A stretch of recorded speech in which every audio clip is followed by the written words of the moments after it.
هل ستندم إسبانيا لأنها لم تهتم كثيرا بإبراهيم دياز وتركته للمغرب؟ اكيد ما عندهمش لاعب بمواصفات ابراهيم دياز. اذا ريال مدريد محق لما اتهم الاتحاد الاسباني بالتقصير في لانه ريال مدريد شوف محمد الانديه الاوروبيه تفضل الجهد. اريد ان اعرف كيف سيتعامل ركراكي الان مع قدوم لاعب بوزن ابراهيم دياز، هل سيعتمد عليه وسيضحي مثلا بزياش ام سيعتمد عليه في خط الوسط ام يعتمد عليه في خط الوسط؟ ما رايك؟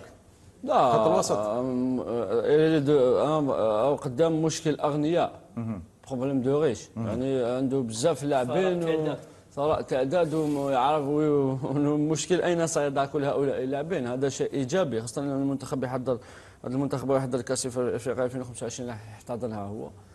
اعتقد بانه سيضعه ربما خلف المهاجم من اجل منح الفرصه اكثر لزياش على الجهه اليسرى، الجهه اليمنى، ولاعب اخر على الجهه اليسرى، ويوسف نصيري اكيد راح يكون هو قلب الهجوم، ويوضع لاعبين تحته وناحي مع لاعب اخر في الاسترجاع. لذلك لكن امرابط ربما، لكن الشيء المؤكد هو انه سي ان بروبليم دو ريش كما قلت لك، مشكل اغنياء بالنسبه لوليد الكراكي لانه لاعب ممتاز جدا ابراهيم دياز. نعم، جماهير ريال مدريد تتضامن مع جود بيلينغهام الذي تعرض لعقوبه مباراتين، هي كانت العقوبه عادله ام ظالمه؟ امين.